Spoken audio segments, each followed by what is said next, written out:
Pernahkah kalian mendengar kisah tentang siluman singa yang justru membawa kedamaian di tengah kebun salak pondoh di Solo? Inilah kisah unik antara Sastro, ondel-ondel, SpongeBob, dan seekor singa mistis yang akan membuat kalian tersenyum sekaligus merenung. Assalamualaikum warahmatullahi wabarakatuh, teman-teman semua. Selamat datang kembali di channel penuh hikmah dan cerita budaya yang seru. Sebelum lanjut, jangan lupa like, komen, dan subscribe ya. Biar kalian gak ketinggalan cerita menarik berikutnya tentang ondel-ondel, buah, dan legenda Nusantara. Bismillahirrohmanirrohim. Dengan menyebut nama Allah yang Maha Pengasih lagi Maha Penyayang, mari kita mulai kisah yang penuh makna ini. Segala puji bagi Allah, Tuhan semesta alam, yang telah menciptakan bumi dan isinya, termasuk buah-buahan yang menyehatkan, dan mengajarkan manusia agar mengambil pelajaran dari setiap kejadian. Yuk, tulis sholawat untuk Nabi Muhammad Shallallahu Alaihi Wasallam dan keluarganya di kolom komentar. Biar hati kita selalu tenang, hidup kita penuh berkah, dan channel ini makin membawa manfaat untuk semuanya. Teman-teman, mari kita selalu bertakwa kepada Allah. Karena dengan takwa, setiap kejadian, bahkan yang tampak aneh, bisa jadi membawa kebaikan. Allah berfirman dalam surat Al-An'am ayat 141. Dan dialah yang menjadikan kebun-kebun yang berjunjung dan yang tidak berjunjung, pohon kurma, tanaman-tanaman yang bermacam-macam buahnya. Artinya, Allah mengajarkan kita untuk mensyukuri hasil bumi dan tidak berlebih-lebihan dalam memanfaatkannya. Tulis juga ya di kolom komentar, kalian asalnya dari mana? Biar kita tahu cerita ini ditonton dari berbagai penjuru Indonesia. Tonton video ini sampai selesai, karena di akhir nanti ada pertanyaan rahasia. Dan yang bisa jawab dengan benar di komentar akan mendapat hadiah spesial, yang pengumumannya akan disampaikan di bagian penutup. Pagi itu di kota Solo, suasana tampak damai dan penuh kehidupan. Langit berwarna biru muda dengan sapuan awan putih tipis yang melayang seperti kapas dihembus angin lembut. Udara pagi terasa sejuk, membawa aroma bunga melati dan kenanga dari taman-taman rumah penduduk yang baru disiram embun. Di kejauhan, terdengar suara ayam berkokok bersahutan, berpadu dengan dentingan becak yang mulai berputar roda di jalanan kota. Di pinggir kota, tak jauh dari Keraton Surakarta, ada sebidang tanah subur yang sudah lama tidak diolah. Disitulah Sastro, seorang petani sederhana yang dikenal tekun dan jujur, memulai harinya. Tubuhnya agak kurus, namun sorot matanya memancarkan semangat yang kuat. Ia mengenakan belangkon hitam dengan motif parang rusak, kain batik lusuh yang dililitkan di pinggangnya, dan sarung yang digulung sampai lutut. Di pundaknya tergantung cangkul tua yang sudah menemaninya bertahun-tahun. Meski cangkul itu mulai berkarat di ujungnya, bagi Sastro, alat itu seperti sahabat setia yang memahami setiap langkah dan keringatnya. Alon-alon waton kelakon, gumam Sastro pelan sambil menatap matahari pagi yang mulai naik di ufuk timur. Ungkapan Jawa itu selalu ia pegang, pelan-pelan asal tercapai. Ia percaya, segala sesuatu yang dikerjakan dengan niat baik dan kesabaran, pasti akan membuahkan hasil yang manis. Hari itu bukan hari biasa bagi Sastro. Ia telah mempersiapkan diri untuk menanam bibit salak pondoh yang didapat dari temannya di Sleman. Buah salak pondoh terkenal dengan rasanya yang manis dan aromanya yang khas. Ia berharap, tanaman itu kelak bisa tumbuh subur di tanah Solo dan menjadi berkah bagi banyak orang. Dengan langkah tenang, ia menggali tanah sedikit demi sedikit. Setiap ayunan cangkulnya terasa berirama, seolah alam pun ikut berzikir bersama gerak tangannya. Di sampingnya berdiri ondel-ondel Betawi, sosok besar dengan wajah merah dan rambut hitam yang terbuat dari ijuk. Meskipun ondel-ondel berasal dari Jakarta, kali ini ia datang jauh-jauh untuk menemani Sastro dalam petualangan barunya. Wajahnya yang semula sering tampil seram dalam pertunjukan rakyat, kini tampak lembut dan bersahabat. Ia membawa kendi tanah liat besar berisi air, siap membantu menyiram bibit-bibit salak yang akan ditanam. Endoro Sastro, tanahnya bagus banget ya, kata ondel-ondel dengan suara berat namun ramah, matanya menatap tanah yang baru dibuka. Sastro tersenyum, keringat di dahinya menetes, tapi wajahnya tetap tenang. Iya, Endoro ondel. Tanah ini dulu bekas kebun kakekku. Sudah lama gak diolah. Aku pengin menghidupkannya lagi. Siapa tahu, dari sini bisa tumbuh berkah. Ondel-ondel mengangguk pelan, kemudian menuangkan air dari kendi ke tanah yang sudah digali. Air itu meresap cepat, menimbulkan aroma khas bumi yang segar. Hawa tanah basah berpadu dengan angin pagi menciptakan suasana yang begitu menenangkan. Seolah alam pun ikut menyambut langkah pertama mereka menanam kehidupan baru. Tak jauh dari tempat itu, beberapa anak kecil yang sedang berangkat sekolah berhenti sejenak melihat pemandangan unik itu. Mereka tertawa kecil sambil berbisik, "Lihat tuh, ada ondel-ondel nanam pohon." Sastro menoleh dan tersenyum kepada mereka. "Doakan ya, Nak, semoga pohon ini tumbuh besar dan berbuah banyak." Anak-anak itu pun menjawab serentak, "Iya, Pak." Sambil terus bekerja, Sastro bercerita kepada ondel-ondel tentang asal-usul buah salak pondoh. Ia berkata bahwa buah itu dulu ditanam oleh para petani di lereng Gunung Merapi. Tanah vulkanik yang subur membuat buahnya manis dan renyah. "Salak pondoh itu istimewa," kata Sastro. "Kalau ditanam dengan hati ikhlas, rasanya bisa beda. Kayak ada berkahnya sendiri." Ondel-ondel mendengarkan dengan saksama. Ia memang tidak biasa dengan dunia pertanian, tapi kehadirannya hari itu bukan sekadar membantu fisik. Ia ingin belajar tentang makna kerja keras dan keikhlasan. "Di Betawi, aku biasa menghibur orang lewat tarian dan musik. Tapi hari ini aku belajar, ternyata menanam juga bisa jadi ibadah ya, Endoro?" tanyanya polos. Sastro tertawa kecil. "Iya, ondel. Menanam itu ibadah. Setiap pohon yang tumbuh dan memberi manfaat bagi manusia, hewan, atau bahkan serangga, semuanya dihitung pahala oleh Allah. Itulah kenapa aku ingin menanam, bukan hanya untukku, tapi untuk semua makhluk." Matahari makin tinggi. Burung-burung mulai berterbangan dari cabang ke cabang. Sastro menanam satu persatu bibit salak pondoh dengan penuh kesabaran. Ia menggali lubang, menaruh bibit, menimbunnya dengan tanah, lalu menepuknya perlahan seperti menepuk pundak seorang anak. Setiap kali selesai menanam satu, ia berdoa dalam hati, "Ya Allah, tumbuhkanlah tanaman ini dengan berkah MU. Jadikan buahnya manis, dan jadikan hasilnya membawa manfaat bagi banyak orang." Suasana sekitar semakin hidup. Seorang ibu penjual jamu lewat, membawa botol-botol kaca berisi cairan kuning kunyit asam. Ia berhenti sejenak dan menawarkan, "Monggo, Pak Sastro, minum jamu dulu biar seger." Sastro tersenyum, "Wah, pas banget, Bu.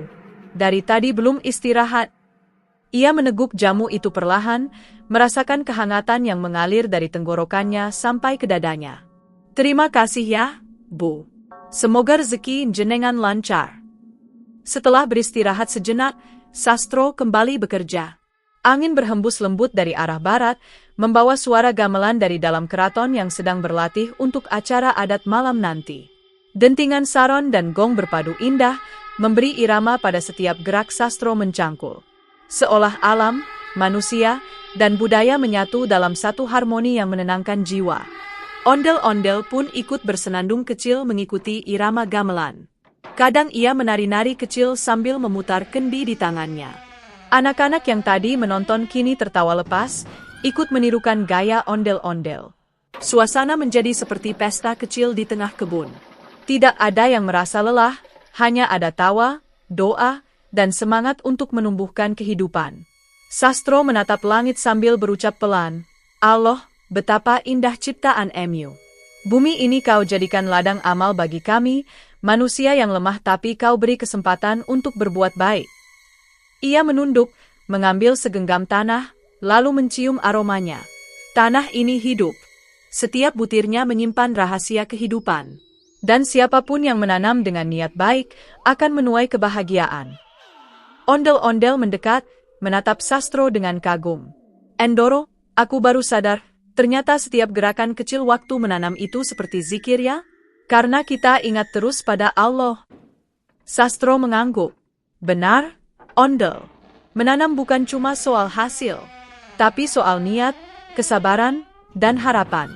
Itulah kenapa setiap tetes keringat punya nilai di sisinya." Menjelang siang, barisan bibit salak pondoh sudah tertanam rapi. Daun-daun mudanya melambai tertiup angin.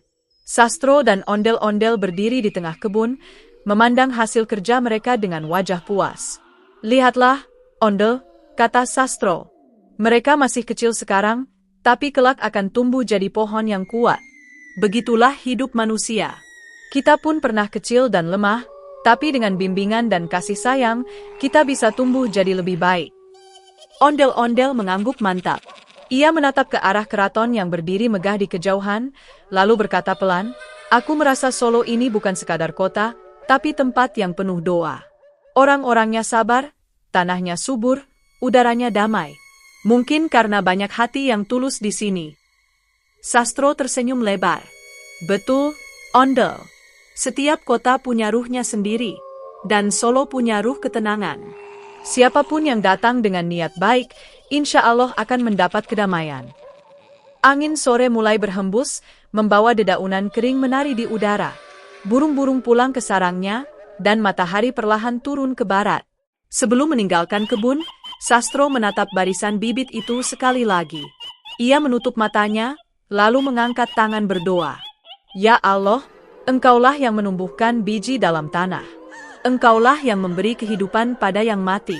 Jadikanlah kebun ini taman yang penuh keberkahan, tempat manusia belajar tentang sabar dan syukur." Doa itu bergema lembut di antara dedaunan. Ondel-ondel ikut menunduk, seolah ikut berdoa dalam diam. Di kejauhan, suara gamelan dari keraton kembali terdengar, kali ini lebih pelan, seperti lagu penutup hari yang indah. Begitulah awal kisah Sastro di Solo, seorang petani sederhana yang menanam bukan sekadar pohon, tapi juga harapan, doa, dan cinta kepada kehidupan. Tak ada yang tahu bahwa dari tanah yang sederhana itu, kelak akan tumbuh kisah besar yang melibatkan makhluk-makhluk tak terduga, mulai dari ondel-ondel penari, SpongeBob sang peniup seruling laut, hingga siluman singa yang datang membawa pelajaran tentang keberanian dan kasih sayang. Hari itu menjadi awal dari petualangan luar biasa yang kelak akan dikenal oleh warga Solo sebagai legenda Salak Pondoh dan Siluman Singa. Menjelang sore, langit Solo mulai berubah warna. Cahaya matahari yang sejak pagi menyoroti dedaunan Salak Pondoh kini mulai meredup, berganti dengan nuansa jingga keemasan yang menyelimuti seluruh taman dekat Keraton Surakarta. Sastro yang sejak pagi sibuk menanam dan menyiram bibit salak, duduk sejenak di tepi pematang kecil. Keringat mengalir di pelipisnya, namun di wajahnya terlukis kepuasan. Ia menatap pohon-pohon kecil yang baru saja tumbuh, seolah berbicara dalam hati, "Semoga engkau tumbuh subur, wahai pohon Salak Pondoh. Semoga buahmu nanti menjadi berkah bagi banyak orang." Namun, ketenangan sore itu mendadak berubah. Dari balik pepohonan di pinggir taman, terdengar suara gemuruh yang awalnya pelan, mirip getaran tanah ketika kereta lewat jauh di kejauhan. Tapi perlahan, suara itu berubah menjadi hentakan yang ritmis, seperti langkah kaki makhluk besar yang sedang berjalan dengan berat. Daun-daun bergetar, ranting-ranting berderak patah, dan burung-burung beterbangan panik dari dahan ke dahan. Tiba-tiba, aum keras menggema, memecah kesunyian taman kerajaan. Suara itu bergulung, menggema hingga ke dinding keraton. Anak-anak yang sedang bermain di dekat pasar kecil berlari ketakutan, pedagang menutup lapak mereka, dan beberapa penjaga keraton menoleh dengan wajah tegang. Sastro yang sedang duduk sontak berdiri. Hatinya berdebar kencang, namun matanya tetap menatap lurus ke arah datangnya suara. Dari balik kabut tipis senja, muncul sosok besar perlahan-lahan. Seekor singa raksasa, tubuhnya berkilau keemasan, dengan surai panjang seperti nyala api yang lembut. Matanya, dua bola emas bercahaya lembut, memantulkan sinar sore. Tapi ada sesuatu yang aneh. Wajahnya tidak menunjukkan amarah atau keganasan sebagaimana singa biasanya. Justru ada rasa sedih, seolah makhluk itu membawa luka yang tak terlihat. Warga mulai berbisik dari jauh. "Siluman singa! Siluman singa muncul di taman kerajaan. Cepat, sembunyi. Jangan sampai mendekat," katanya. Itu makhluk penjaga hutan selatan yang marah kalau wilayahnya diganggu. Suara-suara panik itu semakin ramai, namun di tengah hiruk-pikuk tersebut, hanya Sastro yang tetap tenang. Ia menggenggam cangkulnya erat, tapi bukan untuk menyerang. Ia hanya berdiri tegak, menatap makhluk itu dengan penuh rasa ingin tahu. Di sampingnya, ondel-ondel Betawi yang tadi menari dan menyiram tanaman, kini berhenti bergerak. Matanya yang besar melirik Sastro, seperti menunggu perintah. "Aku tidak merasa makhluk itu jahat," gumam Sastro pelan, Lihat matanya, bukan amarah yang ada di sana, tapi kesedihan. Ondel-ondel mengangguk pelan, seolah mengerti. Kendi air yang dipegangnya diletakkan di tanah, dan ia berdiri siap siaga namun tidak menyerang. Dari kejauhan, angin membawa aroma yang aneh, campuran antara harum bunga salak dan bau tanah basah, bercampur sesuatu yang misterius, seperti aroma dupa dari masa lalu. Sastro melangkah perlahan. Setiap langkahnya terasa berat, tapi ia tetap mantap. Ia berjalan melewati barisan pohon salak muda yang bergoyang lembut tertiup angin sore. Siluman singa menatapnya, dan untuk sesaat, waktu seolah berhenti. Dunia menjadi hening. Aku tahu kau bukan makhluk jahat, kata Sastro perlahan, suaranya lembut tapi tegas. Singa itu menundukkan kepalanya sedikit. Dari matanya, cahaya emasnya bergetar seperti riak air yang diterpa angin. Aku datang bukan untuk menakuti. Suara berat namun tenang keluar dari mulut makhluk itu. Aku datang karena aku merasakan energi aneh di tempat ini. Ada yang berubah di tanah ini. Sastro menatap sekeliling. Ia melihat taman, tanah yang baru dibuka, dan bibit salak pondoh yang baru tumbuh. Energi yang kau rasakan mungkin adalah kehidupan baru, jawabnya. Tanah ini dulu gersang, tapi kini akan menjadi subur. Kami ingin menanam, bukan merusak. Siluman singa menatapnya lama, lalu menarik napas panjang. Angin berhembus, membuat daun-daun salak bergoyang pelan seperti berbisik. Sudah lama, kata siluman itu lirih. Sudah lama manusia tidak bicara dengan hati seperti itu. Banyak yang datang hanya untuk mengambil, bukan memberi. Tapi kau berbeda, manusia belangkon. Aku bisa merasakan niatmu yang tulus. Sastro menundukkan kepala dengan hormat. Kalau begitu, janganlah marah, wahai penjaga hutan. Kami hanya ingin menghidupkan tanah ini. Tiba-tiba, dari arah jalan, SpongeBob datang berlari sambil membawa seruling laut di tangannya. Ia mendengar keributan dan ingin membantu. Apa yang terjadi di sini, Sastro? Tanyanya dengan suara ceria, meski matanya sedikit tegang melihat sosok besar itu. Tidak apa-apa, Bob, jawab Sastro. Hanya tamu dari alam lain yang sedang mencari kedamaian. SpongeBob mengangkat seruling lautnya, tersenyum lebar, dan berkata, kalau begitu, biarkan aku mainkan sedikit lagu supaya suasananya tenang. Begitu ia meniup seruling laut, terdengar alunan musik lembut yang menembus udara senja. Suara itu tidak hanya terdengar oleh manusia, tapi juga oleh daun, tanah, dan udara. Siluman singa memejamkan mata, surainya bergoyang lembut, dan tubuhnya mulai menunduk, perlahan berbaring di atas rumput taman. Sastro, ondel-ondel, dan SpongeBob berdiri diam menyaksikan makhluk itu tertidur dengan damai. Suasana taman kembali tenang, bahkan lebih indah dari sebelumnya. Cahaya matahari yang terakhir memantul di surai emas siluman singa, membuatnya tampak seperti patung cahaya yang diberkahi. Sastro tersenyum, lalu berkata pelan kepada ondel-ondel. Kadang, yang menakutkan di luar belum tentu menakutkan di dalam. Mungkin ia hanya butuh ketenangan, seperti manusia yang tersesat mencari tempat pulang. Ondel-ondel mengangguk. SpongeBob berhenti meniup serulingnya, dan ketiganya menatap langit yang mulai berubah menjadi ungu lembut. Burung-burung kembali hinggap di dahan, udara kembali hangat, dan taman kerajaan Solo menjadi tempat persahabatan baru antara manusia, makhluk laut, boneka raksasa, dan siluman penjaga hutan. Namun jauh di dalam hati Sastro, ia tahu pertemuan ini bukanlah kebetulan. Siluman singa datang membawa pesan. Entah pesan apa, tapi Sastro merasa bahwa semua ini adalah bagian dari perjalanan yang lebih besar, perjalanan antara manusia dan alam yang harus hidup berdampingan. Ia menatap tanah di bawah kakinya, mengucap pelan. Setiap makhluk punya tugasnya. Aku menanam, kau menjaga. Semoga bumi ini tetap damai. Dari kejauhan, samar-samar terdengar gumaman doa dari warga yang melihat kejadian itu dari balik pagar. Mereka menyaksikan dengan takjub bagaimana makhluk besar itu berubah dari menakutkan menjadi jinak. Dalam hati mereka mulai tumbuh rasa hormat, bukan rasa takut. Langit semakin gelap, tapi taman itu tetap bercahaya oleh cahaya bulan yang mulai naik di ufuk timur. Di antara bayangan pepohonan, Sastro dan teman-temannya berdiri memandangi siluman singa yang kini tidur tenang. Dan malam itu, Untuk pertama kalinya dalam sejarah Taman Kerajaan Solo, manusia dan siluman berbagi kedamaian di bawah langit yang sama. Simbol bulan purnama kilauan. Dari arah barat taman, di antara kabut senja yang mulai turun perlahan seperti tirai tipis menutupi dunia, datanglah sosok yang tak biasa, SpongeBob SquarePants, si spons laut kuning yang selalu penuh semangat dan tawa. Ia melangkah ringan sambil bersiul kecil, mengenakan celana coklat khasnya, membawa sesuatu yang panjang dan berkilau di tangannya. Seruling laut, sebuah alat musik kuno yang katanya dibuat dari cangkang kerang purba yang pernah bersinar di dasar samudra.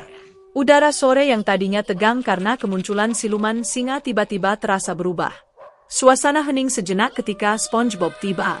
Burung-burung berhenti berkicau, daun-daun berhenti bergoyang, dan bahkan angin seolah menunggu apa yang akan dilakukan makhluk laut kecil itu.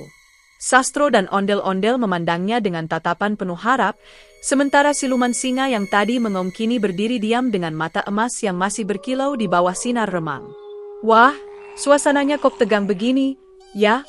kata SpongeBob ceria, suaranya memecah keheningan. "Aku datang cuma mau bantu, tapi kayaknya semua orang menatapku seperti aku bawa petir." Sastro tersenyum lega. "SpongeBob, makhluk itu bukan musuh. Dia datang dengan hati gelisah. Coba tenangkan dengan seruling lautmu. Mungkin suaramu bisa mengembalikan kedamaiannya." SpongeBob mengedipkan mata, menepuk dadanya dengan bangga. "Oh, tentu. Musik adalah bahasa universal, Sastro. Bahkan ubur-ubur pun bisa menari kalau mendengar irama yang indah," katanya sambil tertawa kecil. Ia mengangkat seruling lautnya dengan lembut. Di bawah cahaya jingga sore yang semakin redup, cangkang seruling itu memantulkan kilau biru kehijauan, seperti pantulan air laut di dasar samudra. SpongeBob menutup matanya, mengambil napas panjang, lalu meniupnya perlahan. Beberapa not musik nada pertama keluar, lembut, nyaris seperti bisikan laut di telinga. Suaranya bergetar, tidak keras, tapi menyelinap halus ke dalam hati siapapun yang mendengar. Udara di sekitar taman berubah. Getarannya lembut, menembus daun, tanah, dan udara. Nada-nada berikutnya mengalun seperti ombak kecil yang menepi di pantai jauh, membawa ketenangan yang tidak bisa dijelaskan dengan kata-kata. Ondel-ondel yang biasanya kaku, tiba-tiba bergoyang perlahan. Kendi air di tangannya bergetar pelan mengikuti ritme nada. Sastro merasakan dadanya hangat, seolah ada sesuatu yang lama hilang kini kembali, rasa damai yang menenangkan jiwa.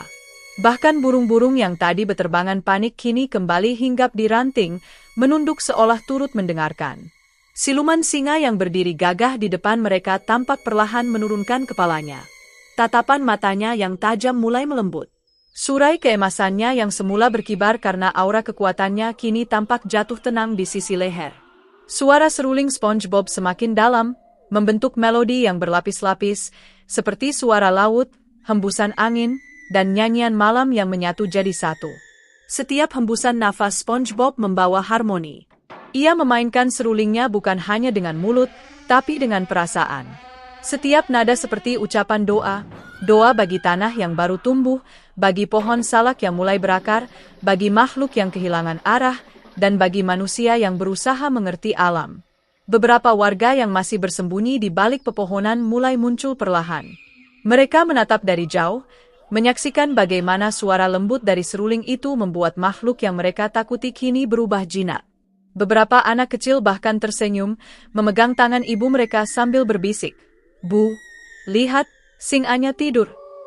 Dan benar, siluman singa itu kini berbaring perlahan di rerumputan hijau taman kerajaan. Ia menundukkan kepala, memejamkan matanya, dan menarik napas panjang. Dari tubuhnya terpancar cahaya halus berwarna keemasan yang mulai meredup, berganti dengan sinar lembut seperti rembulan.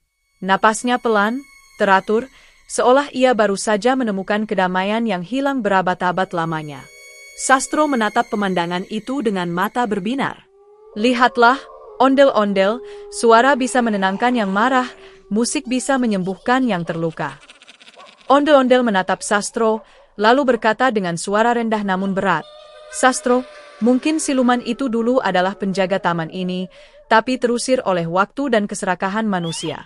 Sekarang, dengan kehadiranmu dan pohon salak pondok ini, ia merasa tempat ini hidup lagi." Sastro mengangguk pelan. Ia melihat SpongeBob masih meniup serulingnya, tapi kini musiknya semakin lembut, nyaris seperti doa. Daun-daun salak bergoyang lembut seolah menari mengikuti irama, dan aroma buah salak muda mulai tercium samar di udara, manis dan menenangkan. Suasana taman itu berubah menjadi magis. Cahaya senja kini berganti dengan sinar bulan yang muncul perlahan dari ufuk timur. Cahaya keperakan bulan menimpa tubuh siluman singa yang sedang tidur. Surainya yang emas kini memantulkan cahaya biru muda, seolah dilapisi kabut tipis yang bersinar. Di sekitar mereka, kabut lembut naik dari tanah, menyelimuti taman dengan keindahan yang tak bisa dijelaskan. Sastro menatap langit, lalu menatap SpongeBob. "Kau tahu, Bob," katanya pelan, "mungkin musikmu bukan sekadar lagu. Mungkin itu adalah bahasa alam. Bahasa yang bisa menghubungkan dunia manusia, dunia laut, dan dunia roh." SpongeBob berhenti meniup serulingnya, membuka matanya perlahan, dan tersenyum. "Hehe, aku cuma ingin semua makhluk bahagia, Sastro. Di laut, di darat, bahkan di taman seperti ini." Angin lembut berhembus lagi. Di kejauhan, suara azan maghrib terdengar samar, mengalun dari menara masjid di dalam kota Solo. Suara itu bercampur harmoni dengan sisa melodi seruling laut, menciptakan perpaduan spiritual yang indah, suara yang menyatukan bumi dan langit, manusia dan makhluk lain. Warga yang menonton dari jauh mulai menangis haru. Mereka sadar bahwa makhluk yang mereka takuti tadi hanyalah penjaga tua yang rindu akan kedamaian. Musik SpongeBob telah mengingatkan mereka bahwa ketenangan tidak lahir dari kekuatan, tetapi dari kelembutan. Beberapa orang mulai berdoa pelan, mengucap syukur kepada Allah yang telah menunjukkan tanda-tanda kebesarannya melalui peristiwa malam itu. Bahkan seekor kucing liar yang berkeliaran di sekitar taman duduk diam di dekat siluman singa, seolah ikut menjaga tidurnya. Sastro berjalan mendekati SpongeBob, menepuk bahunya lembut. "Kau hebat sekali, Bob. Siapa sangka seruling laut dari dunia bawah bisa menenangkan makhluk sekuat itu." SpongeBob tertawa renyah. "Hehe, di dunia bawah laut, aku juga sering menenangkan ikan hiu yang galau, loh. Tapi yang ini luar biasa. Aku belum pernah lihat singa sebesar itu tertidur dengan damai." Ondel-ondel berdiri di samping mereka, menatap langit yang kini dihiasi bintang-bintang. Tuhan menciptakan banyak makhluk dengan peran yang berbeda, tapi satu yang sama, semua mencari ketenangan, katanya pelan. Sastro menatap siluman singa itu lagi. Ia kini benar-benar tampak seperti bagian dari taman. Tubuh besarnya membentang di atas rerumputan, surainya bergoyang pelan, dan dari napasnya yang lembut keluar embusan uap tipis yang membentuk bunga-bunga cahaya di udara. SpongeBob kemudian duduk bersila di samping makhluk itu, menatap wajahnya yang damai. Ia mulai memainkan serulingnya sekali lagi, kali ini dengan nada yang lebih lembut, seolah menjadi lagu pengantar tidur. Nada-nadanya tidak lagi membawa magis, tapi membawa cinta, cinta kepada makhluk lain, cinta kepada kehidupan, cinta kepada kedamaian yang sejati. Suara itu menyebar ke seluruh taman, menembus celah-celah daun, masuk ke setiap hati yang mendengarnya. Bahkan hewan-hewan kecil di sekitar taman, seperti burung hantu dan kelinci, ikut mendekat tanpa takut. Mereka duduk diam, mendengarkan. Malam itu, Taman Kerajaan Solo menjadi tempat pertemuan berbagai dunia. Dunia manusia, dunia roh, dan dunia laut bertemu tanpa pertikaian. Mereka disatukan oleh satu hal yang tak bisa dilihat tapi bisa dirasakan, kekuatan musik dan kedamaian hati. Sastro menatap SpongeBob lama. Dalam benaknya terlintas rasa syukur yang mendalam. Ternyata, katanya dalam hati, tidak semua penyelamat datang dengan pedang. Ada yang datang dengan senyum dan seruling laut. Bulan semakin tinggi, menyoroti taman yang kini tenang dan damai. Cahaya keperakannya jatuh di atas pohon-pohon salak pondoh, membuat buah-buah mudanya tampak berkilau seperti permata. Siluman singa tetap tidur, sementara SpongeBob terus memainkan lagu lembutnya. Sastro dan ondel-ondel berdiri di dekatnya, mengawasi dalam diam, merasakan hangatnya kebersamaan di tengah malam yang dingin. Di kejauhan, lonceng jam dari keraton berbunyi pelan, tanda malam telah matang. Tapi malam itu, tidak ada rasa takut. Yang tersisa hanyalah kedamaian yang langka, kedamaian yang lahir dari keikhlasan, kasih sayang, dan suara seruling laut yang menenangkan hati manusia maupun siluman. Dan begitulah, malam itu tercatat dalam kenangan Taman Kerajaan Solo. Malam ketika SpongeBob memainkan lagu yang menidurkan singa langit, dan manusia belajar bahwa musik adalah doa yang bisa menyentuh bahkan hati yang paling keras sekalipun. Bulan sabit kilauan beberapa not musik. Malam itu tiba perlahan, menyelimuti kota Solo dengan cahaya lembut dari langit. Bulan purnama menggantung tinggi di atas bentang awan tipis, memancarkan sinar keperakan yang jatuh seperti tirai cahaya ke bumi. Dari kejauhan, Keraton Surakarta terlihat temaram, atap joglonya berkilau samar, dan angin malam membawa aroma tanah basah bercampur harum bunga kenanga yang bermekaran di taman kerajaan. Di antara pepohonan salak pondoh yang ditanam Sastro, suasana terasa magis. Buah-buah salak tampak berkilau seperti butiran mutiara kecil, memantulkan cahaya bulan yang lembut. Embun mulai turun, menempel di daun-daun hijau, menciptakan pantulan cahaya yang seolah bintang jatuh ke tanah. Udara malam dingin, tapi bukan dingin yang menusuk, dingin yang menenangkan, seperti selimut yang membelai kulit. Sastro berdiri di tengah kebun itu, mengenakan kain lurik dan belangkon. Wajahnya tampak damai. Di sampingnya, ondel-ondel Betawi berdiri gagah, dengan wajah merahnya yang khas, berpakaian warna-warni, membawa kendi air di satu tangan dan obor kecil di tangan lainnya. Cahaya obor itu menari-nari di wajahnya, memantulkan bayangan yang bergerak lembut di antara batang pohon salak. Dari kejauhan, SpongeBob masih duduk di atas batu besar, meniup seruling lautnya perlahan. Nada-nada lembut yang keluar dari alat musik itu seperti gelombang kecil di samudra, menenangkan siapapun yang mendengarnya. Bunyi seruling itu berpadu dengan suara jangkrik, desir angin, dan sesekali suara burung malam, menciptakan harmoni alam yang indah, alami, dan penuh makna.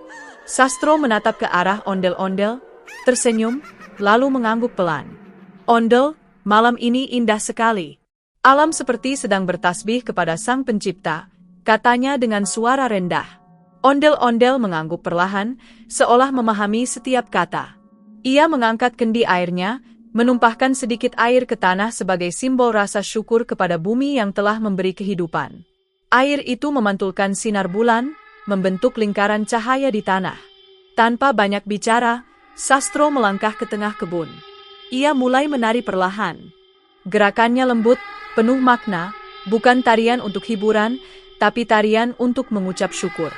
Setiap langkahnya seperti doa, setiap ayunan tangannya seperti permohonan agar bumi terus subur, agar tanaman salak pondoh tumbuh sehat dan bermanfaat bagi banyak orang.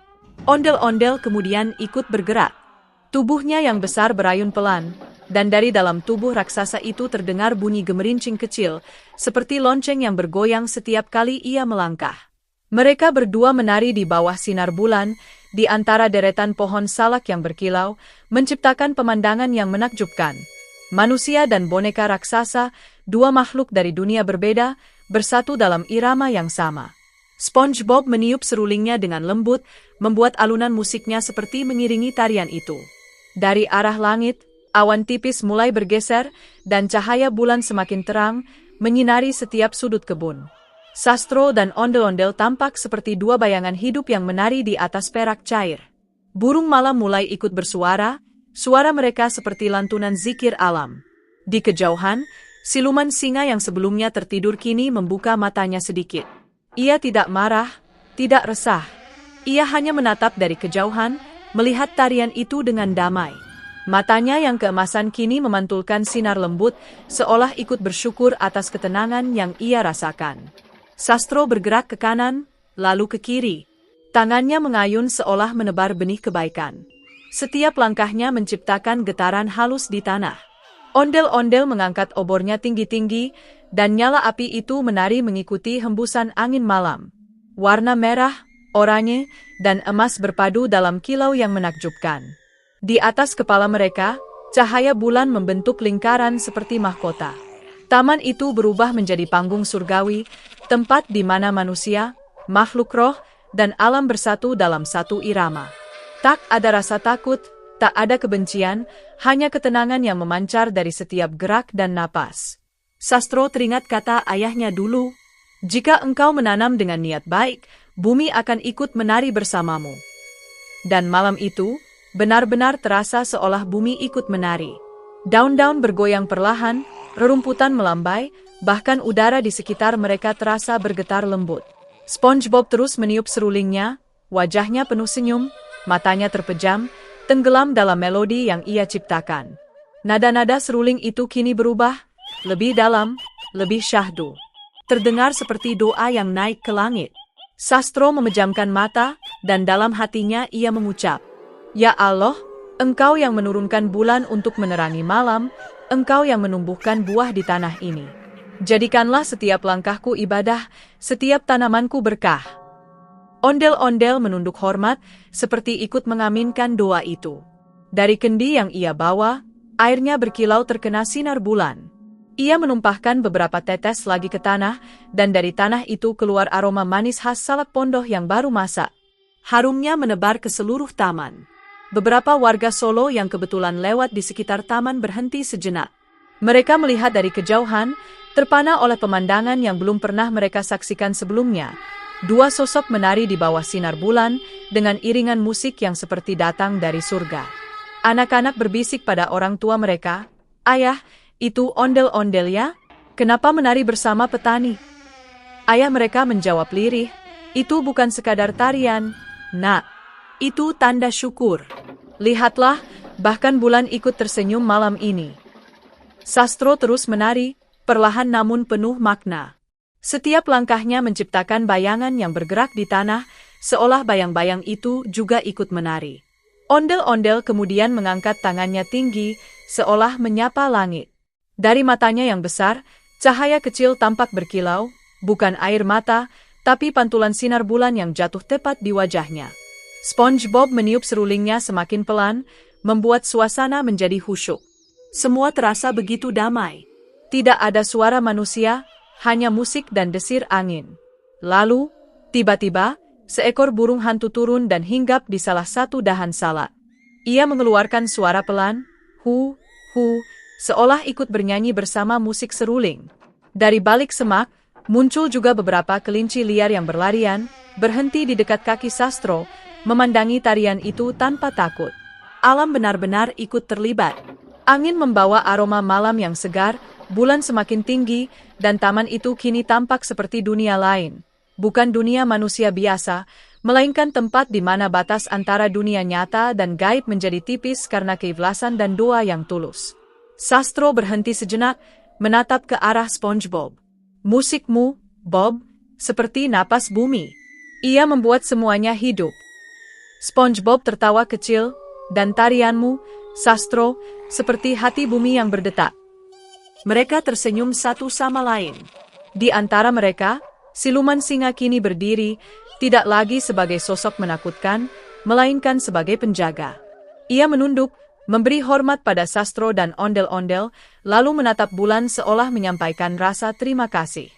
Malam itu, benar-benar terasa rahmat Allah turun ke bumi. Tidak ada petir, tidak ada angin kencang, hanya ketenangan yang menyelimuti. Hati setiap makhluk yang ada di taman itu terasa hangat, damai, dan bersyukur. Sastro lalu menunduk, mengusap tanah di bawah kakinya. "Terima kasih, bumi. Terima kasih, langit. Terima kasih, ya Allah, atas malam yang indah ini," ucapnya pelan. Ondel-ondel berputar satu kali, mengangkat kendi ke atas kepala, lalu berhenti. SpongeBob meniup satu nada panjang, nada terakhir dari lagu malam itu. Getarannya menggema ke seluruh taman, menembus udara, menembus hati, menembus waktu.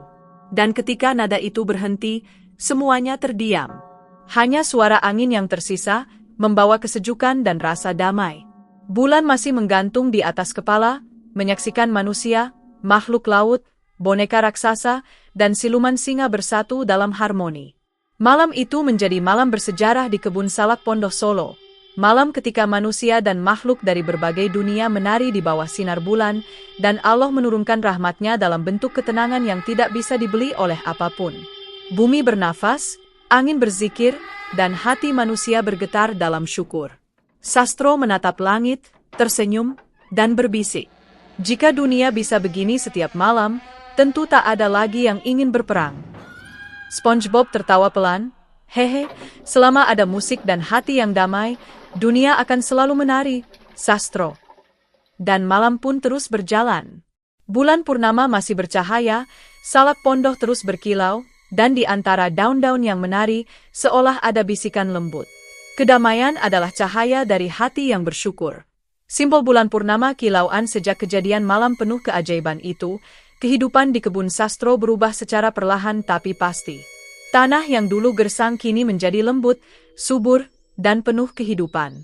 Setiap kali matahari terbit dari ufuk timur, cahaya keemasan memantul di dedaunan salak pondoh yang basah oleh embun pagi. Burung-burung kecil berterbangan di antara pepohonan, menyanyikan kicau syukur yang seolah memuji kebesaran Allah. Sastro berdiri di tepi kebunnya setiap pagi, memandang hasil kerja tangannya dengan mata yang berkaca-kaca. Ia teringat bagaimana semua ini dimulai, dari sebuah keberanian kecil untuk menanam, dari niat tulus untuk berbagi hasil bumi kepada sesama, dan dari keyakinan bahwa kebaikan selalu kembali pada pelakunya. Semenjak siluman singa itu datang dan kemudian tertidur damai berkat musik seruling laut SpongeBob, warga kampung di sekitar taman kerajaan menjadi saksi bahwa keajaiban bukan sekadar dongeng. Mereka menyaksikan dengan mata kepala sendiri bagaimana seekor makhluk yang penuh tenaga dan kekuatan bisa berubah menjadi lembut dan tenang hanya karena getaran kedamaian yang keluar dari hati yang ikhlas. Dari hari ke hari, cerita tentang kejadian itu menyebar luas hingga ke pelosok Solo, bahkan sampai ke desa-desa di lereng Lawu. Banyak orang datang berkunjung ke kebun Sastro, bukan hanya untuk membeli salak pondoh yang rasanya manis dan legit, tapi juga untuk merasakan hawa tenang yang menyelimuti tempat itu. Para sesepuh desa mengatakan bahwa kebun Sastro telah mendapat barokah bumi.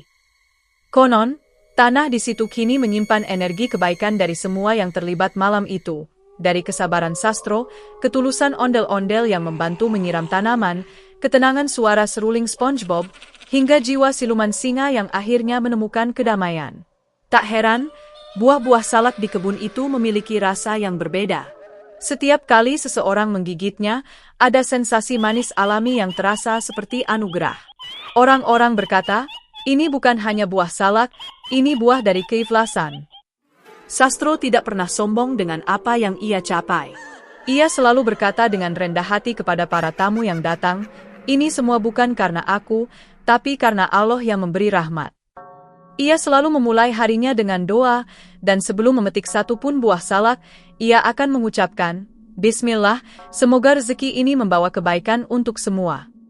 Tak jarang, ia juga membagikan sebagian hasil panennya kepada anak yatim atau warga yang membutuhkan. Ia percaya bahwa harta yang diberkahi bukan yang disimpan, tetapi yang dibagikan.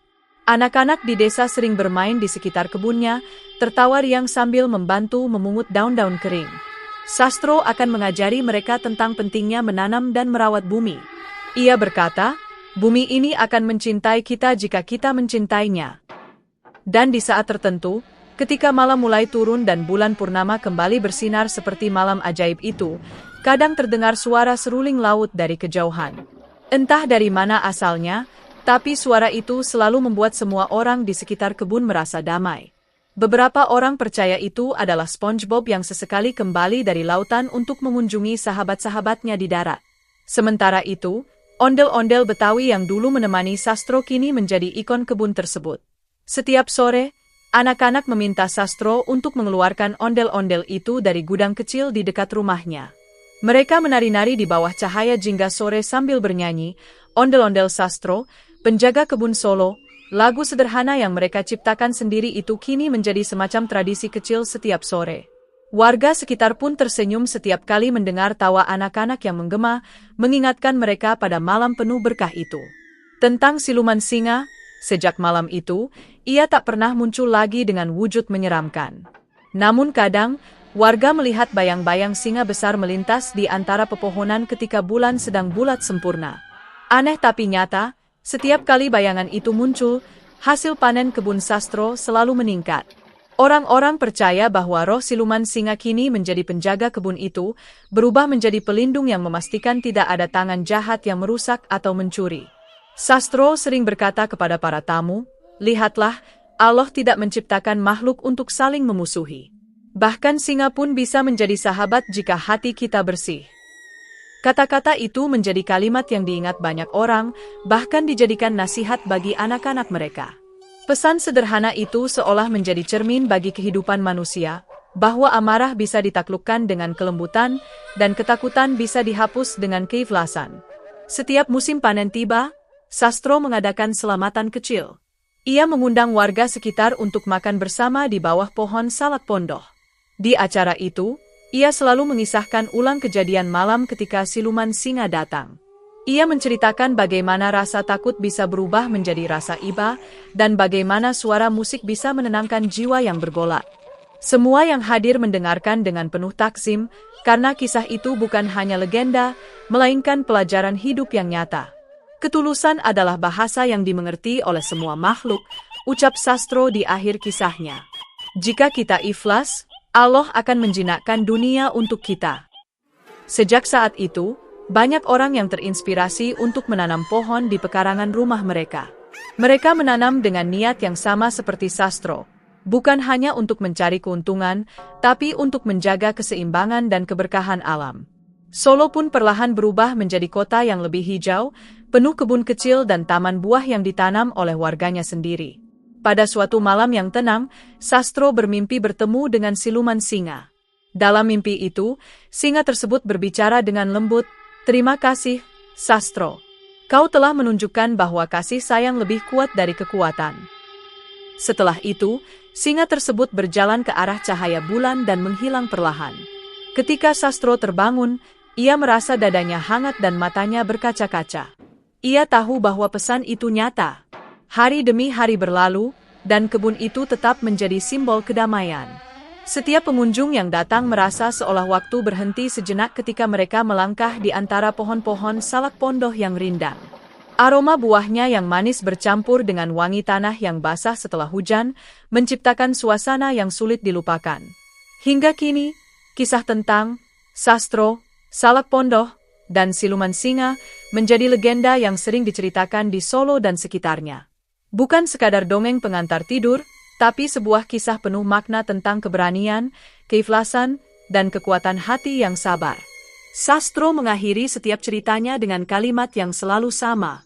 Jika engkau ingin hidupmu diberkahi, maka tanamlah kebaikan. Sebab kebaikan itu seperti biji salak, kecil, tapi bila dirawat dengan sabar, akan tumbuh menjadi pohon besar yang memberi teduh dan buah yang manis. Dan begitulah, dari kebun kecil di sudut Solo, lahirlah kisah yang menjadi inspirasi bagi banyak orang. Sebuah kisah tentang manusia, makhluk gaib, tokoh kartun, dan buah salak pondoh, semua bersatu dalam harmoni yang indah, di bawah cahaya bulan yang menjadi saksi bahwa ketenangan dan kebaikan hati benar-benar mampu menaklukkan amarah dan mengubah dunia. Simbol bulan purnama daun terbang di bawah angin. Alhamdulillah, teman-teman, ceritanya sudah selesai. Jangan lupa selalu bersholawat kepada Nabi Muhammad SAW dan keluarganya. Dan tetap bertakwa kepada Allah dalam setiap langkah kita. Bagi yang menjawab pertanyaan di deskripsi dengan benar, semoga mati husnul khotimah dan masuk surga tanpa hisab. Dan bagi yang salah, semoga selalu diberi kesehatan, rezeki, dan kebahagiaan oleh Allah. Tulis di komentar, judul cerita ondel-ondel apa lagi yang ingin kalian dengar minggu depan. Sampai jumpa di kisah berikutnya. Wassalamualaikum warahmatullahi wabarakatuh.